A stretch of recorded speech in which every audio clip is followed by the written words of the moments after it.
नमस्कार, मी चंद्रकांत दुसाने. सुवर्ण खानदेश लाईव्ह न्यूजमध्ये आपल्या सर्वांचं स्वागत. महाराष्ट्र विधिमंडळाच्या हिवाळी अधिवेशनाला कालपासून सुरुवात झाली आहे आणि आजचा दुसरा दिवस आहे.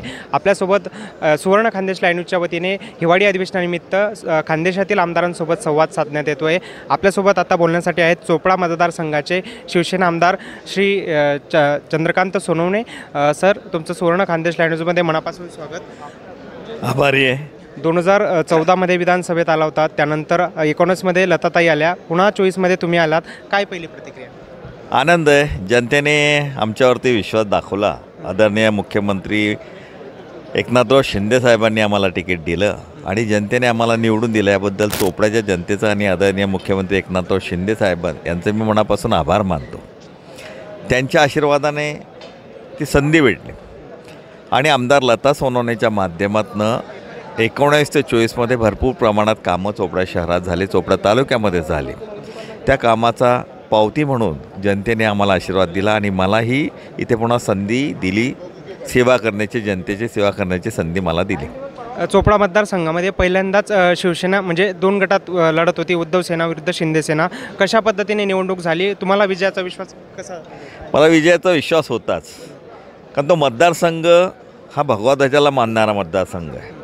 त्यागातनं बलिदानातनं उभं राहिलेली शिवसेना चोपड्यामध्ये आहे आणि ती विकासाच्या मागे सातत्याने उभी राहते. आदरणीय मुख्यमंत्री एकनाथराव शिंदे साहेब असतील, आदरणीय देवेंद्रजी फडणवीस साहेब असतील, आदरणीय अजितदादा पवार असतील, त्याचप्रमाणे आमचे पालकमंत्री गुलाबरावजी पाटील, आदरणीय गिरीश भाऊ महाजन, आदरणीय अनिल दादा आणि आमदार लता सोनवणे यांच्या माध्यमातून जी कामं झाली.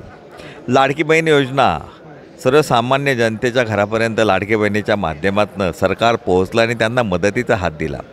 महिला सक्षमीकरणाच्या माध्यमातून जी कामं संपूर्ण महाराष्ट्रात झाली त्याचा फायदा महिलांनी मोठ्या प्रमाणात महायुतीच्या पदाधिकाऱ्यांना म्हणजे मला मतदान केलं आणि त्यामुळे मी सहज ते शीट निवडून आणले. कोट्यवधी रुपयांची पाणीपुरवठा योजनांसाठी कामं मंजूर झाली आहेत, मात्र अद्यापही पाणीपुरवठाच्या संदर्भात समस्या आहेत. त्यावर कशाबद्दल कामं प्रोसेसमध्ये आहेत. 2.5 वर्षे पहिली जी गेली त्या 2.5 वर्षांमध्ये आपण पाहिलं असेल की कोविडचा कालखंड होता. त्यानंतर आदरणीय पालकमंत्री गुलाबरावजी पाटील हे पाणीपुरवठा मंत्री झाले. त्यांनी आमच्याकडे भरपूर योजना मंजूर करून दिला. त्या योजना प्रगतीपथामध्ये कुठेही बंद पडलेला नाही.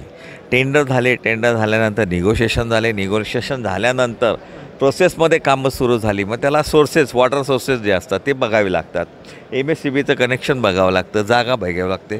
नंतर गावामध्ये टाकली जाणारी पाईपलाईन सर्व कॅल्क्युलेशन करून या योजनेला मान्यता झाल्यानंतर आज आमच्या या योजना ह्या अंतिम टप्प्यामध्ये आलेल्या आहेत आणि लवकरच त्या लोकार्पणामध्ये केल्या जातील असा विश्वास मला नक्की आहे. MIDCचा देखील मुद्दा आहे. त्या ठिकाणी अद्याप MIDC मंजूर झाली नाही. येणाऱ्या 5 वर्षात तसं काय तुमच्याकडनं? नाही, MIDC मंजूर झालेली आहे. MIDCला उलट आदरणीय उद्योग मंत्री सामंत साहेब यांनी मंजुरी दिली होती. त्याआधी आम्ही सर्व कागदपत्र भेटले. उलट त्याला आपण या MIDCला क्लस्टरमध्ये, आदिवासी क्लस्टरमध्ये इन्क्लुडिंग करून घेतलेले आहेत आणि त्याच्या ठिकाणी आता रस्त्यांची जी कामं आहे त्या रस्त्यांसाठी आपण 10 कोटी रुपये मंजुरीचं पत्र मंजूर केलेलं आहे. ती प्रोसेस झाल्यानंतर प्लॉटचे भाव निघतील. मध्ये मध्यंतरी MIDCच्या अधिकाऱ्यांनी येऊन तिथे प्लॉटचं मार्किंग केलेलं आहे, पण ते रस्ते आणि जमिनीचे कॉस्ट हे दोघं इन्क्लुडिंग करून प्लॉटचा भाव काढला जातो. ते प्रोसेस झाल्यानंतर, कारण गेल्या 6 महिन्यापासून आचारसंहिताच आहेत. ही आचारसंहिता संपली. येणाऱ्या 4 ते 5 महिन्यात कुठल्याही परिस्थितीत ते प्लॉट जे आहे ते विक्रीला आम्ही काढू आणि तिथे इंडस्ट्री जो आहे झोन, तिथे इंडस्ट्री उद्योग उभे करण्याचा आमचा प्रयत्न राहील. एक पुढचा प्रश्न आहे, पुढील काळात मंत्रिमंडळ विस्तार होणार असल्याचाही चर्चा आहेत. पुढे काही आशा आहे मंत्रिपद मिळेल अशी? अशातच प्रत्येकाला असतं. जो निवडून येतो फर्स्ट टर्मलाही असेल तर त्याला वाटतं की मी मंत्री झालं पाहिजे. मंत्री होण्यामागचा हेतू असतो की मतदारसंघामध्ये जास्त कामं येतात, 2 पैसे जास्त आणता येतात आणि संपूर्ण महाराष्ट्राची सेवा करता येते. आणि आमचा विषयात आदरणीय एकनाथराव शिंदे साहेबांवर आहेत. ते योग्य पद्धतीने कार्यकर्त्याला न्याय देत असतात आणि सातत्याने त्यांना कार्यकर्त्यांना न्याय दिलेले आहेत. त्यांच्या निष्ठावंत शिवसैनिक म्हणून आम्ही त्यांच्याबरोबर आहोत. भविष्यामध्ये शिंदेसाहेब जे करतील ते आम्हाला मान्य राहील आणि शिंदेसाहेबांच्या मार्गदर्शनाखाली महाराष्ट्रामध्ये आम्ही काम करत राहू. एक शेवटचा प्रश्न, मतदारसंघातील पुढील 5 वर्षांचं विकासाचं विजन कसं असणार? सर्वात पहिले आता मतदारसंघामध्ये ही MIDC आहेत, हिला कशी प्रगतीत आणता येईल. सेकंड, दुसरं पाण्यावरती आपल्याला आता सातत्याने लक्ष द्यावं लागणार आहे. दिवसेंदिवस त्या भागातली पाण्याची पातळी ही खाली चालली. ही पाण्याच्या पातळीचे पुनर्भरण कसं करता येईल. एक्सप्रेस कॅनल आहेत, पाडळसं धरण आहेत, यासाठी निधीची उपलब्धता आणि त्यासाठी करावं लागणारे कागदपत्राची पूर्तता आपल्याला करून घ्यावी लागेल.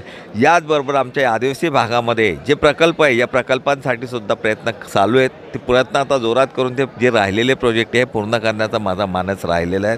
आणि या व्यतिरिक्त जे शक्य आहे महाराष्ट्र शासनाच्या विविध हेडमधनं तो निधी कसा आणून आपला जिल्हा, आपला तालुका, विशेष करून चोपडा हा भाग जो मागच्या 35 वर्षांपूर्वी त्याच्याकडे दुर्लक्षित होता, तो पुन्हा विकासाकडे कसा आणता येईल यासाठी माझा सातत्याने प्रयत्न राहणार. धन्यवाद अण्णासाहेब, तुम्ही तुमचा अत्यंत महत्त्वाचा वेळ आमच्या सुवर्ण खानदेश लाईव्ह न्यूजसाठी दिला, त्यासाठी मनापासून आभार. तर हे होते चोपडा विधानसभा मतदारसंघाचे शिवसेना शिंदे गटाचे आमदार श्री चंद्रकांत सोनवणे. त्यांनी आपल्यासोबत हिवाळी अधिवेशनानिमित्त संवाद साधत सविस्तरपणे मतदारसंघातील विकास काम कशा पद्धतीने करणार आहे याबाबत माहिती दिली आहे. तुम्हाला हिवाळी अधिवेशनानिमित्त सुवर्ण खानदेश लाईव्ह न्यूजच्या वतीने जे खानदेशातील आमदारांसोबत संवाद साधला जातो त्या संपूर्ण मुलाखत पाहण्यासाठी सुवर्ण खानदेश लाईव्ह न्यूज या यूट्यूब चॅनलला कृपया सबस्क्राईब करा. कॅमेरामॅन मिलिंद वाणीसह चंद्रकांत दुसाने, सुवर्ण खानदेश लाईव्ह न्यूज, नागपूर.